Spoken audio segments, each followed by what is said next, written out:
Chapter 10, The Wyvern.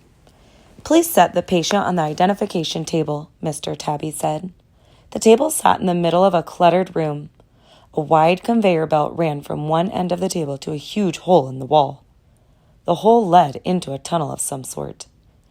Mr. Tabby handed Ben and Pearl each a firefighter's helmet. We must take precautions. Even a hatchling can produce a powerful flame. It did, Ben said. It almost fried my face. Mr. Tabby set a helmet on his head, then lowered the face shield. Ben and Pearl did the same. Step away, please. The kids stepped back as Mr. Tabby removed the lid of the cookie tin. The baby dragon arched its neck and turned its face, looking up at Mr. Tabby. A watery hiss emerged from its mouth, but no flame. Its head fell back into the green-stained paper towels. Mr. Tabby removed the helmet. No need for concern. It is too weak. Ben and Pearl took off their helmets and set them aside. Mr. Tabby slid on a pair of white gloves, then grabbed a pair of tweezers from the table drawer. I thought it might be a bat, Ben said. That's understandable. The color, the wings. Using the tweezers, Mr. Tabby gently stretched out the bad wing. But just as I suspected, it is a wyvern. My nose is rarely wrong. What's a wyvern? Pearl asked. A wyvern is a winged dragon with 2 legs, Mr. Tabby said. They appear in many medieval stories from the area of the known world called Wales. The wyvern was popular with knights in shining armor, who often wore its image on their shields and in their coats of arms. Using the tweezers, he delicately uncurled the hatchling's tail. This sort of dragon often has a barbed tail. Can you fix its wing? Ben asked. The wing is easily mended, Mr. Tabby said, as is the puncture wound in the tail. Do you have any idea how it became injured? My grandpa's stupid cat caught it. Mr. Tabby narrowed his eyes at Ben. Stupid cat? You dare call a cat stupid? A low growl arose in Mr. Tabby's throat. Ben thought that stupid was a perfectly good way to describe a cat, along with mean, nasty, and rotten. He didn't like cats, ever since the neighbor's cat ate his first hamster. All that had been left was the end of the hamster's tail. I don't like cats. Mr. Tabby's mustache flicked with annoyance. My dear boy, perhaps cats don't like you. The baby closed its eyes again, Pearl said, pointing. Mr. Tabby mumbled as he typed on his creature calculator. Species, dragon. Breed, wyvern. Age, approximately 3 days.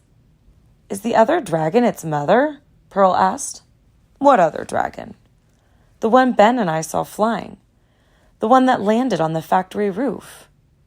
That is a bothersome question that I shall ignore, Mr. Tabby said. This hatchling was in our nursery. The cat must have gotten in somehow.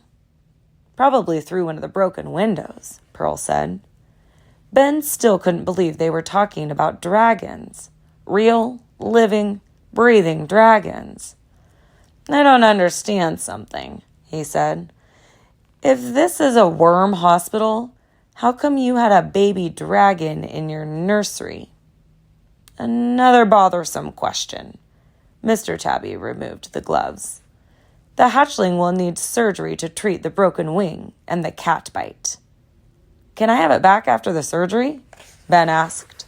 No, but if I give the hatchling to you, I would be breaking the law, Mr. Tabby said.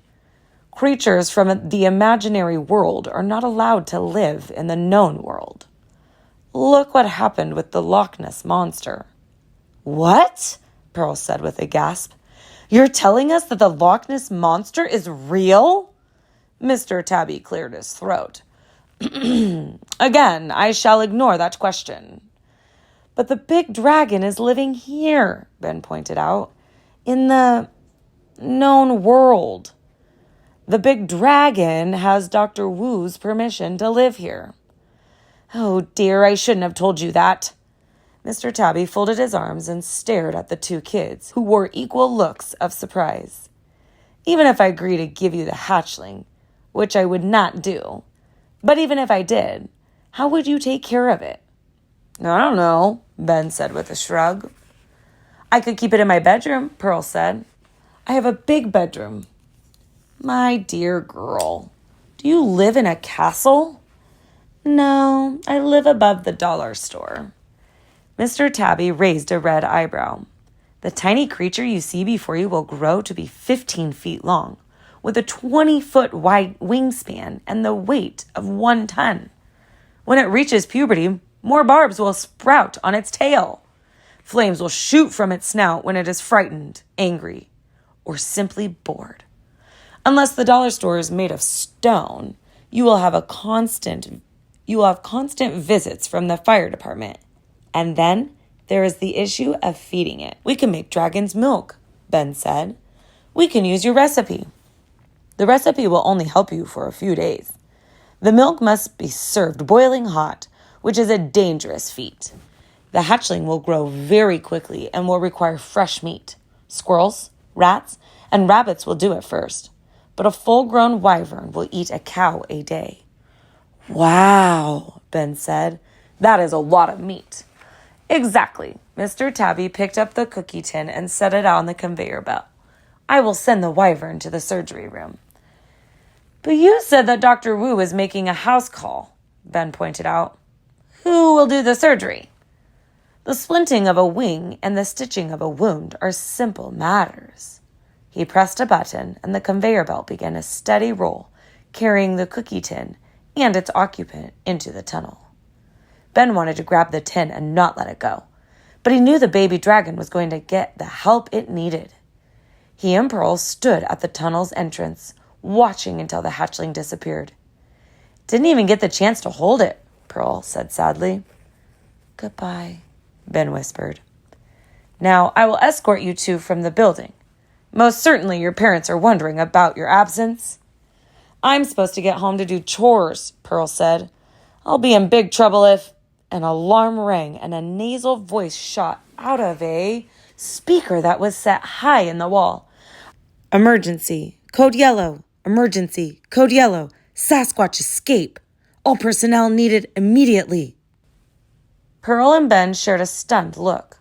Normally someone shouting Sasquatch escape would have made Ben laugh, but very few normal things had happened since he had come to Buttonville. Oh dear, Mr. Tabby said.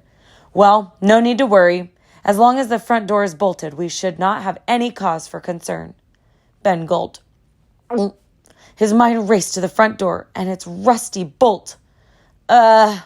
Emergency. Code red. Emergency. Code red. The loudspeaker voice announced. All personnel needed immediately. Sasquatch has left the building.